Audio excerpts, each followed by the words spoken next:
It's kind of somewhat sad for me to think that last time I featured Ian Peake on this On the Mark show was back in 2018. But thankfully, you reached out again, Ian, and here we are. Thanks for joining us. Thanks for reaching out. I appreciate you. How are you? Great to be back, Mark. Nice to see you.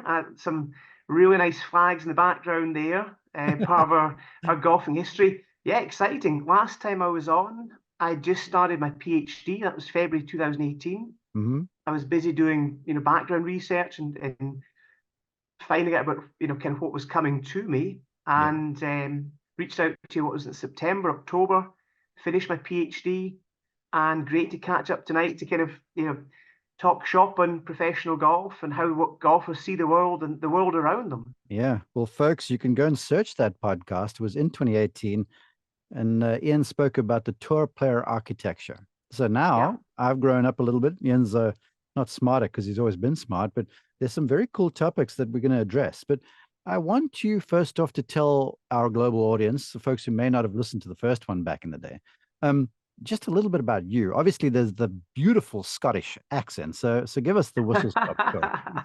Well, I'm trying to refine it so our American friends will understand me. But You and me. yeah, I mean, yeah, exactly. A life like so a lifetime golfer and student really of life and how things work. Mm-hmm.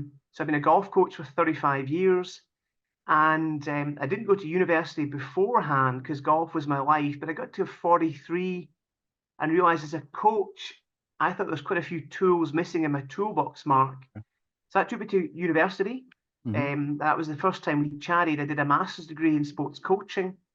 And my thesis then was looking at 9 top amateurs that didn't make it to the pro game. All right. So you and I chatted in 2018 and we talked about some of my findings then. And having One of them, identified, yeah, I'm going to interrupt, forgive me, please do. was fascinating. And it springs to mind, and this is how fascinating it was because it stuck with me, was how you discussed some of the great young Scottish golfers and how they Yeah, were world beaters as amateurs. But then when they got on the European Tour, DP World Tour now, they didn't yes, perform as well. And it yeah, was because, and the lion's share of the responses said something to the effect of that they were not prepared for everything that happened extracurricular wise, like yeah. dealing with flight changes and golf clubs not arriving. And I was like, this is so brilliant because there's an element to golf that happens without the golf clubs in hand. And the fact that you would identify that stuck with me, and it's so very important. It was interesting, because the kind of my positioning for my master's, also my PhD, was to ask players, tell me about this. So I didn't go in with a kind of structure, but the stories they chose to tell were obviously the most emotive stories to them. So similar to then with my master's and then my PhD, it was kind of going in and saying, what did you go through? The Mm-hmm. kind of my kind of lens, as it were, my focus is, we call it lived experiences. What did you experience when you moved from South Africa to the States? Tell me Yeah. about your life. Mm-hmm. What do you experience when you turn pro? And that was the kind of the road we went down. So that took the last 6 years, kind of 30 months of research and talking to the players over 2 or 3 periods and filling in the blanks. So kind of to answer your question, in recent years, I've been this kind of journey to understand what creates high performance beyond the stroke average and strokes gained. What's the stuff between the eyeballs? What's the stuff off course? What's the stuff with caddies, with managers, with other players? How do they kind of negotiate? If tour life marks like a chessboard, how Mm-hmm. do they negotiate the chessboard to get to checkmate? Gotcha. And everyone's story is slightly different. I'm so glad you would say that because because I adopt this holistic stance to golf instruction, I get into a number of heated debates, maybe on this podcast, certainly on other Tell me about podcasts, it. Yeah, certainly on other podcasts where you have the strokes gained brigade, and they're trying to yeah, say, well, if he wants to win, he's got to improve his strokes gained. I'm like, come on, you are so myopic in your approach here because golf life is mercurial, and just when you think you have it, another variable gets added. So I'm glad yeah, you addressed that because in as much as golf can be simple, it's not easy because you have to look at it through this lens where, like, I'm a human being playing golf. and not a golfer playing human being kind of thing. Yeah. I think if I could draw in one line from the summary of my thesis, the kind of so what, it would be the best players in my thesis, Mark, adapted to exceed the demands of the field. They adapted to exceed the demands of the field. You're saying But they it all, again so I can write it down. Adapted yeah, to exceed the demands of the field. Yeah. exactly. The field is obviously your PGA Tour, your DP World Tour, and they did more than was required. They did more than everyone else to get ahead. Now, the adapting, Mark, was, like you said, holistically. So in my language, there's three kind of pieces to the pie. The biological piece, physical, which is, club head speed, being strong, having the tools, being able to play a full season, and stay, let's say, uninjured. You've got the psychological piece. How do I think about myself? How do I think about the tour? And then, for me, particularly interesting, the social piece, those around me. When I travel, how does the relationship remain with my wife and my kids? What do I miss when I'm on the road? Who fills those gaps for me? Yeah. If I'm a European player going to the PGA Tour, and I'm going to say I'm a big let's say curling fan in Scotland, and I go to the States and there's not a lot of curling about. You're not going to see an ESPN. Yeah. How do I adapt to that piece of my life missing? Is that through people that understand curling? Is that going to be my caddy, who's also a Scottish or Irish guy that's a curling fan as well? How do I adapt to the change of lifestyle, travel? Let's say the Europeans maybe for many years travel more together. The States seem to be more family orientated, everyone doing their own thing between tournaments. Yeah. How do I adapt to that lack of, let's say, buddies maybe on tour that I had in Europe that I don't have when I go to the PGA Tour? So the very best, I say, my so what, my cliff notes for my PhD were the very best adapt holistically to exceed the demands of the field. Now, being able to do that, my friend, you need good people around you to say, look, we got to look beyond the swing videos, with all due respect. Of course. Is that, where's the big picture coming from in your golf game? And the players that are less successful adapted least, but also didn't see the big picture of how could they adapt. And there weren't people around the mark to say, this is what we need to do. Have we thought about this other angle here? I'm glad you would say that. I oftentimes use the cliche, which basically goes, if all you have in your tool belt is a hammer, then everything in the world appears like a nail. And I've seen this at the very highest level. I really have, where if a golfer believes that it's all about golf swing, that's the only place they look. And then at the end of the journey, because you must understand now, I work alongside some high achievers on the CBS crew, Titans, broadcast, and golf. And now they all look back with the benefit of some wisdom because they're not playing anymore. And they're like, if only I had of. Big time. And I'm even having this too. I'll never forget, I was playing golf alongside Ian Baker Finch in Canada earlier in 2023. And he's a wonderful man, very insightful, loves golf, just passionate about the game. And we hit balls onto this sort of Redan style par 3 green, I think it was. And we walk up there and he's talking golf course architecture and stuff. And I said something to him. I'm like, Ian, because he had asked me something about the swing and I gave him my take and it was helpful. And I said, if only I believed in what I was teaching more when I was younger, things may have turned out differently. And then I morphed that into when I was playing the game. I was like, I always felt like I was lacking and I had to do something more. And he admitted to me, he goes, Mark, I was the same way. And we both resolved then walking off the green that, shucks, if only I had of. Maybe had a wider circle of people around us who were not only loved us enough to be brutally honest, or also then just the presence of mind to think wider, to go, well, it's not just my golf swing, my golf swing's actually okay the way I am right now. It's just learning to play the game better, perhaps. I'll let you have it from there. Yeah, I mean, absolutely. I mean, it's this. We're going to go on a journey here. In my, yeah, we need to be holistic as coaches, and I think because I'm going to say most coaches tend to be slightly older than the players they're working with, understandably, right? Otherwise, a young player goes to Mark Immelman because you have the experience, Yeah. or goes to Ian Peake, whatever. That's fine. So within that, players, it's unfair to expect a young player to have that wider broadband of vision. But I think going forward, it's absolutely to be expected that the coaching industry will move into this wider sphere of, what's out there, what's the big picture. Yeah. And it's not easy. I think we all go through a journey, you and I as coaches. If we go back to even younger players, we were taught swing, we were taught swing mechanics. I had a very technical phase myself for about 8 years as a coach with the swing studio and the TrackMan and the force plates. I get it completely. It's part of the journey, but it's only part of the journey. And I guess my journey into this holistic view came when I had all the technology, Mark, and my players weren't getting better. It is important. Yeah. It's just part of the pie.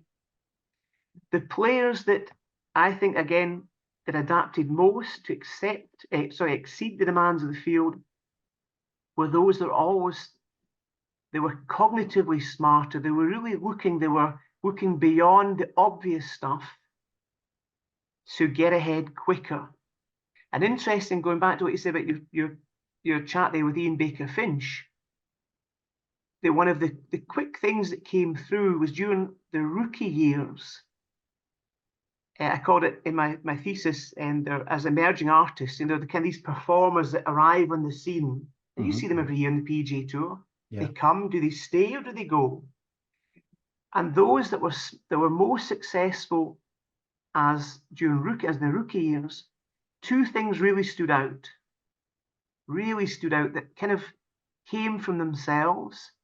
Was A, watching better players, really watching, maybe not the techniques, but what they were doing, how they were training, how were the practice rounds. Yeah. And then having the strength to ask questions of those players when they could. You know what's crazy? When I was playing back then, and I was fortunate, I was around a lot of great players, but to summon up the courage to ask a Gary player a question when it was little old me, it was like moving a mountain. Yeah. But now I'm in a place where I have a show that people want to come on now because they understand that we're honest in what we deliver and we find the best in the business to come and share insights. I ask all the questions I should have asked some 30 years ago. Isn't it stupid? I know. Yeah. And one of the differentials in that first stage of the career between being a successful emerging artist or not was, again, they brought that strength of character with them. Some had learned it from their childhood. And the dads had said, the only silly questions when you don't ask, all they can say is no, all the kind of wisdom that we learn from our parents. And they took that and they ran with it. And that made a big difference. They shortcut their learning period by asking questions they wanted to know. Now, not everyone gave them answers, but just having the strength, well, if he says, no, I'm not telling you, I'll ask someone else. During a practice round, during a third round, kind of when you've got a captive audience, and it's that time, well, now I can ask this question. And the players that took that step, it was cognitive. It was a deliberate choice to shortcut the learning time because they knew this is it. I want to grab this with both hands. And I'm not afraid of being told no. I'm going to ask the questions I want to know. And it made a heck of a difference. Yeah, I love that. And you know what I love about it? Because you talk about the eras we're currently in, and the era we're in, just about everything is measurable. There's a strokes gain metric. I mean, we have apps on phones that advise on course management and stuff.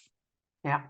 And that's helpful. But a lot of these things that you talk about are those immeasurable things that it's so easy to poo-poo in this age of what I call kind of enlightenment that everyone thinks we're in the game. But the truth of it is, all those high achievers you talk about, it's stuff that, you know, it comes from within. It's not stuff that's measurable. Yeah, I think I had my high-tech journey. I used strokes gain with all the players of support to understand when they're talking back to me what they've been through and the hardware. But then we get pretty much quick. Well, tell me what you were thinking, what you're feeling. How did you react to a bad shot? How was your prep? What happened post-shot? But again, if we go back to the street smarts and the kind of things we're talking about, just stories that kind of stick in my mind. One player in particular, he very early really had a successful, good start. And two things he really recognised with himself. He said when he spoke to the press, he was reliving his commentary for them, but for himself. Okay. So he was getting off, and he's one of the most honest players you imagine. Major winner, multiple Ryder Cup player. So his interviews, he felt when he was speaking to the press, he wanted to relive what he'd been through. He wanted to get it out there. He wanted to hear himself talking. And as he talked, he kind of made sense of what had just happened. Now, you had other players when they talked to the press, they kind of towed the line, fairways and greens, filling the space. Yeah. And this player found that early was a real help to him when he went into the media to really go into what he'd been through for himself, not for the benefit of the press, really, but obviously the press loved it as well. Oh, yeah, we do. And of course you do. I mean, you think of Tiger interviews, or a good interview, and you hang on it and think, oh. And another thing he said, the player, he said when he went to the press, he didn't want to say anything that anyone else has said. He was looking beyond the cliches. Yeah. And with that as well, Mark, he was digging deep. What have I just been through today? It was all honest. It's kind of getting in touch with one's inner self. It's to me, it's the perfect segue of what you texted me. And folks, Ian, he texted a few bullet points. And I want to pick on a few of these and sort of have you elaborate. Please do. You talk about coach, player, caddy power dynamics. Yes. I want to put that aside for a minute and first get to player's game face. Yeah. Yeah. Because as my job as an on-course announcer, I'm supposed to tell you things you don't see. You might not see the wind. You might not see the player and caddy interaction. You might not see how he's hanging his head walking to the ball. And it's amazing to me comportment of the players at the highest level. Yes. The folks who are playing badly, you can see it when you arrive at them. Yeah. And the folks who are playing well, you can see it as soon as you get there. They have this aura that they exhibit. So please elaborate there. Yeah, great. So as part of with my PhD, you need to you're standing on the shoulders of giants, right? And the research that was kind of underpinning what I was doing, one of the key gentlemen was called Erving Goffman, Canadian, that spent his academic career in the States. And he, Mark, talked about in public life, we always wear a face, we're wearing a mask. Yeah. That mask is generally authentic because we all have different personalities. So I was upstairs half an hour ago with my 3 children, and we're having a discussion about homework and getting ready for school tomorrow. Right? Mm-hmm. I come down to speak to Mark Immelman, and we're a slightly different mask. We're talking golf, we're on air, it's live. So Goffman would say we're always kind of looking to fit into the current social situation we are in. The language we use, the body language we use. Okay. And I thought, well, does this also apply in the golf course? Now, you've been in the interview room 1,000 times with tour players, and you see them, you've seen them all off mic and on mic. Yeah. So one of the things I wanted to identify, I think for the first time, looking at research, was what game face, what mask do players bring to the tournament rounds between shots? Mm-hmm. And basically what I identified, this is the feedback from the players, what they said, 2 typical game faces, but only one which will work best for them when they're playing the best golf. Mm-hmm. The chatty, between shots, will look for discussion with his playing partners. Not always, but enough. Think about a Rory, JT, Jordan Spieth. Yes. Not all the time, but specific moments they will look for some chat with their playing partners. Now, it'll generally be friendly. There may be a laugh, a joke, some nice small talk. The toughie, think of Tiger, some other names we could mention, won't look for discussion with his playing partners between shots. This is in stroke play events. Yeah. And what came back from the players, Mark, the players chose those game faces because that was how they perform best. Now, the fascinating thing is the chatty, he's not chatting to be nice. He's chatting because it's saving energy, takes his mind off the game, and it helps him play better. Being nice and popular is a positive side dish. Yeah. But the strategy behind it is that whole idea. If I chat, I can switch off, I save energy, and I know when I do that, I play my best golf. The toughie will say, I play my best golf when I'm in the tunnel and I'm tough and maybe a bit of intimidation with my partners. That's why I'm the toughie. And for the 16 players that were good enough to kind of let me into their lives about their career, 11 were chatties in stroke play and only 3 were toughies. Okay.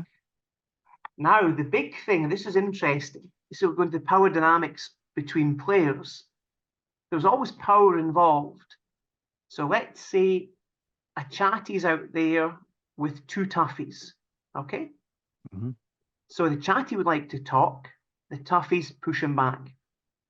Obviously, he can talk to his caddy, which is great. You know, there's backup, the chatty. But what one player in particular did to try and change the power dynamic, he would talk to the caddies of the toughies and ignore the toughies. Okay, yeah. Mm-hmm. So the message was, well, maybe you're going to ignore me because I'm kind of the player and there's a caddy. I will talk to him and he will talk to me back. Because in the power dynamics, the players, let's say, understandably above the caddy. Yeah, of course. And that was interesting. It truly is. And it's and there's a not presumption, there's a self-awareness to actually look at this as something that can be a game enhancer. Because again, it's intellectually lazy. Most golfers just do it. They're like, well, I got to improve my game. Okay, I got to practice. But yeah, you're identifying something where it's like my game face and how do I perform? And it reminds me of when I was a young man. I kind of learned the game from David Frost, who was pursed lips all the time when he was playing. Yeah. And so I thought this was the way I should be. And I tried this. And then all of a sudden, when I watched, I'll never forget a Skins game way back in the day when it was Arnold and Jack and Gary Player and Fuzzy Zeller. Yeah. And yeah, Zeller, well, actually, I lie. Well, first Trevino and then Zeller. But Fuzzy walking along there, whistling along, telling jokes, winning all the skins. And I was like, I'm going to try and be like Fuzzy. And lo and behold, I would play better. Now, I certainly wasn't chatty, but I was way more lighthearted about the thing because I guess inwardly I tend to be kind of inward. But this loosened me up to allow me to play better. So it's a fantastic way to look at game improvement. That's not just like, well, going out to practice. Yeah, great. And the thing is, the players, again, this being smart, it was conscious. At some point, they worked out, I play better when I'm a chatty. Yeah. Or I play better when I'm a toughie. Now, one of the players, I said, no, when did you land with this chatty face? He said, well, early in my career, playing mini tours, around about 20. And then in a moment, he recognized as well, when he flipped the coin, when he was toughy and grumpy, he played rubbish. Mm-hmm. It was that moment to say, well, if I don't get chatty, if I don't stay chatty, I'm going to play worse. Now, this is interesting, again, with the caddy player dynamics. So Mr. Chatty's made a double. He's not happy, he walked the next tee. And he has his moments, he's angry, he's cussing himself, he's not enjoying the world. But he will then, generally, the best place to try and pull himself back to being chatty, or he's primed the caddy mark to say, look, give me 30 seconds and I want you back in there talking to me. Yeah. I want you to pull me out of this hole. So again, power dynamics, relationships between player and caddy. And that was fascinating as my interviews went on, how deep this went, the thought that was in there especially with the chatties. They saw the advantages of saving energy, being liked by their players, but also having that kind of card in their back pocket. If I've got a toughie, I'll try and weaken his toughness by being nice to his caddy. I'll try and soften up his caddy so his team kind of front becomes a bit weaker. Yeah. So as a coach myself, I do quite a lot of work now in Switzerland with the Swiss Golf Federation, and they're developing some really good, strong players. And I know you know one of them particularly well. Mm-hmm. Exactly. This is one of my big things with them and the parents. And it's really about asking the players, how do you feel when you've played your best? Tell me about your behaviours between shots. And again, most of them are coming down as a chatty. There's some toughies. And it's really being comfortable with that and having strategies after a double, give yourself some time, get back on the horse, get talking. It's either talking to yourself positively, or your caddy, or maybe your mom's in the crowd, your coach is walking, or your playing partners. And it is important. It seems to be, it was important to these players to play the best golf, getting back to the game face as quick as they could do. I want to make this applicable to the club golfer that's listening to you now and watching this. Like we're talking about golf at the elite level with caddies and such. But I can imagine as you sharing this insight where two golfers on a golf cart driving, especially here in the States, there's more walking elsewhere, but here in the States where they're driving, it would behoove one, if you want to play your best golf, to put yourself in a cart alongside a similar kind of a personality. Because if you get into the cart and you've got Mr. Stern Grumpy beside you, it's going to be a long day for both folks. So is this something that the club golfer could go and try? Because look, we play golf alongside our friends, but now let's say you get grouped with someone you don't know. It's important to kind of, let birds of a feather sort of flock together. Am I right in this? I'd agree. I mean, my strategy for the players I work with is if you do you get two toughies, you've got no caddies, you've got to have going a little tangent slightly, have a good conversation with yourself planned. Okay. So that could be between, the worst case now, between shots, you're on the golf course saying, okay, maybe school next week, what have I got on Monday morning, what I'm going to do Tuesday, maybe got a tournament the week after, when am I flying, what I'm going to put in my suitcase. It's that switching on and switching off between shots. Mm-hmm. But yeah, I mean, I guess you go down back the years, look at successful Ryder Cup foursomes, players that have gelled together in the States, in Europe. You don't see many, let's say, plus and minuses gelling together. Similar people playing well together, personality-wise. Mm-hmm. Now, going back to game face, I got an interesting one for you that I saw last year. I think it was this year. When I looked at it with my researcher lens, was Rory mic'd up at the Masters, wasn't he? Was it hole 10 he was mic'd up? I think it might have been 9, walking down 9 fairway. Yeah, but he was. Right. And obviously I saw, as a fan, the critique from Nick Faldo. He can't do that in a major. But from social media as well. Golly, they went bananas. Yeah. Right. But again, with my, I think, knowledge now, you had Sir Nick talking from the toughie game face, but Rory acting from the chatty game face. Exactly. And for me, that was absolutely the right thing for me to do, matching his persona, what I've seen as a fan, mic'd up interactions. And it's that conscious decision making, or being able to know this is my best performing self, and to go with that. So when I read, I thought, I get it completely. So Nick, toughy, cold, wouldn't do it. Rory McIlroy, from a scene, he's a buddy. He's a buddy. He and Victor and all these, absolutely the right thing to do, because he's switching on and switching off, saving energy. And say, the bottom line is, I play my best golf when I'm chatty. This is what I'm going to do, because this is my part of my success formula. It's so interesting that you would say that. And from our point of view here in 2023, CBS Sports were the first one to do the OnCourse chats. Yes. Yeah. And our producer at year's end came with a statistic that of how many interviews we did, the players were under par. And there was only one player that didn't do very well. And so he wanted Jim Nance to broadcast this on the air, which Jim said something about, because we're very thankful that the players would open up. But there were players too who declined the invitation. But then the folks that did, you could see they're all sort of a similar personality. They're not afraid to talk between shots. And the first one was with Max Homer, and he was a treat, and he won the tournament. And from then, it opened guys up to go, well, maybe when I'm out there, I don't need to be that serious. Because I got to tell you, the player mood to this stuff has changed in a big way since the success of this endeavor in 23. Big time. I'm convinced because the players told me about it. It took, how can I say, it was getting into discussing it, and then all of a sudden, after a few minutes of discussion, say, yeah, and then they would bring up moments, where they really just putting the chatty game face back on, pulled them out the hole, the chatties. I say 11 of 14 chatty, 3 toughy. Yeah, absolutely. It's a conscious decision with multiple wins. Your friends like you. And interesting, I made a note there. Unfortunately, not a big football fan in the States, but I saw on Netflix the series with Patrick Mahomes, the quarterback. Yeah. Obviously, yeah. Excuse my ignorance here, coming as a Scotsman. Uh-huh.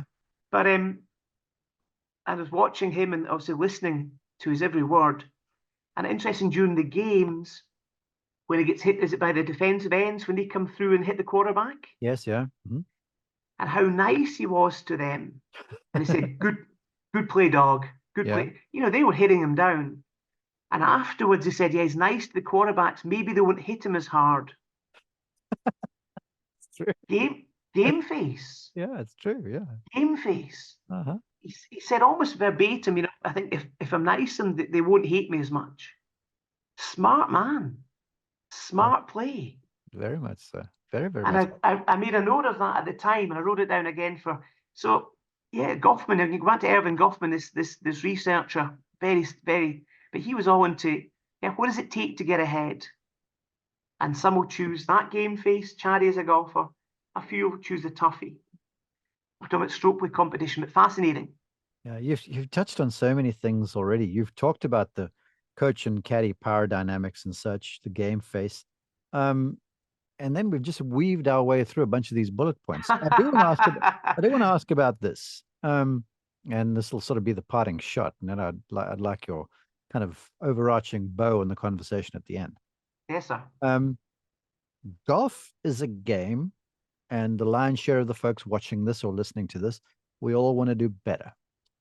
Yet we don't pay money for the game, although there are a lot of pros who listen to this, I know, because they come and tell me. They want to do better. But in the same breath, they'll say they play golf to have fun and relax. Mm-hmm. Then when I watch said golfers on the golf course, they look the furthest thing from having fun and relaxing. They're stressed, they're aggravated, because golf will take you through this myriad of emotions in 4.5 hours or whatever it takes. Yeah. And you've got a bullet point here, mental health challenges. Because look, golf will get you downright depressed if you play it competitively. Yeah. As what did Arnold Palmer say? It'll take you from the highest to highest to the lowest to lows, and yet I love it dearly, or whatever. I'm paraphrasing. So talk about that a bit, because it truly is an emotional and I would argue a spiritual game. So what's your insight? Well, what I learned to kind of frame where we're going just briefly. So to allow the tour players, Mark, to talk as freely as they can do. Yeah. My thesis is embargoed. It won't go to the public. It's right. on lock and key. Okay. Because the players will be easily recognized. Uh-huh. And there's a lot of private, difficult, challenging discussions they had with me, right? So where I'm going with this, 16 players involved, 8 during the career would suffer from depression or anxiety. Now, these were successful players. These were some of the world's best that were playing in Europe, also the World Tour. They're playing PGA Tour as well. Right. So that, going into this, I couldn't have imagined that 50% of successful PGA Tour players, European Tour players, world players, would go through prolonged anxiety and depression. Yeah. So to get to the point here, when things are going great, they're great. But as these players' careers headed south, States you think about going from the PGA Tour to Corn Ferry, in Europe you're going from the DP World Tour to Challenge Tour. When you've come off the big stage, that's a big fall. Now, unfortunately, there's not a real happy end to this, because what the players said, once you've made that, once you're off the main tour, once you're off the big stage, understandably, otherwise no one really cares about you. You're no longer box office. True, yeah. You've got a new generation of players. So then you need some good support to help you find your feet and maybe get back. But find your feet would be number one, just to feel good about your place in the world. Mm-hmm. So the mental health thing, I would summarize what I learned from, understandably, if you're riding the wave, you're a tournament winner, you've kept your card, you're on TV, you're making the big bucks, which everyone's out there for, right? Yep. I believe. Yeah, And well, it is yeah. good. Have you seen the news lately? Yeah, exactly. And for time context for this podcast, folks, this is late 2023 when John Rahm went to the Live Tour for hundreds of millions of dollars. Yes. Yeah.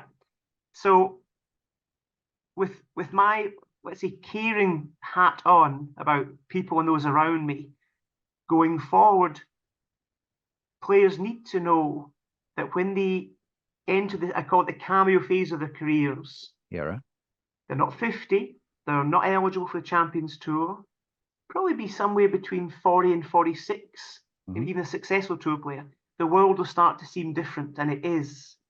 And those players then will need some good support to get through that phase. Yeah. That's good, psychological, friendly support to say, okay, this has been a career. It may never come back. How can we move on from this? Mm-hmm. Family support, good people, good, honest people around them. Now, carry on. No, please go ahead. I was gonna just direct that to the club golfer listening, but I do want you to finish your thoughts. So please go ahead. Yeah, sure. So reviewing my PhD, the 7 that suffered never had that support. Okay. They kind of didn't know where to look. They kind of felt on their own. They kind of felt silly for feeling that way. Mm-hmm. They carried it with them between their ears. So that was tough. That was tough for them. It's quite tough to, when you understand that and you hear, gee whiz, had a great life, financially. And when that went, the kind of friends went and the support went as well. Yeah. So that was kind of tough. So hopefully going forward, things will improve, and the support for those at the end of the career should and could be there for them. Well, look, in your own inimitable way, like you normally do, you are helping businessmen and women listening to this, folks who might be at the end of their career, because really it's a human lesson in the end. What I do want to sort of just to pivot to the club golfer who's playing golf and who might be getting a bit depressed by the game. Is it as simple then to make sure that we keep, a good positive outlook about the thing, to realize why we play the game, even though we want to win the bets and stuff, but it's the why of the playing golf, I think, that we need to remind ourselves on. Would you agree with that? Oh, fantastic. Absolutely. I think there's 2 or 3 kind of well-known tools that we can all use. Talking about it. Yeah. Talking about your frustrations with people that care. So let's say it's hopefully your life partner or family, friends. Yeah. And again, just getting that out there is a help. Just talking, getting it beyond your eyeballs, getting out there, so discussing it. And the second and third tool I think are really impactful is journaling. Okay. Or what you're going through. Mm-hmm. I get a lot of my players now to journal, a daily reflection of what they're doing. That's the positive and the less positive. Mm-hmm. And the third one, a gratitude journal. How lucky am I to play golf? And I'm out there, and those 3 things together, talking about it, just hearing your own thoughts, a reflective journal, and then some gratitude notes. Wow. I mean, at my age, 55, 3 kids, a career behind me, but hopefully many years to go, they're the things that work best for those around me that have been really successful. These seem to be 3 of the biggest tools. Talking about it, journaling, and reflective journal as well. A gratitude journal, sorry, as well. Yeah, the gratitude thing's a big deal. I put a post up the other day. The picture wasn't mine, but it was a picture of this physically challenged golfer. Was basically connected to a wheelchair, swinging a club with one arm, lost the use of legs. I wouldn't say quadriplegic because there was one arm that was able to use, but with one arm, this golfer hitting golf balls. And and my quote was something to the effect of, because he hit the ball onto the green over water. And my quote was, "This might be the greatest shot I've seen this year." And I've seen some cool shots this year. Yes, But I'm sure. Yeah. But again, it's just to your point about the gratitude. It's understanding really for all of us who still have all of our, physical elements about us to get out there, walk, play golf, enjoy the nature and stuff. It's something we take for granted, sadly, I think.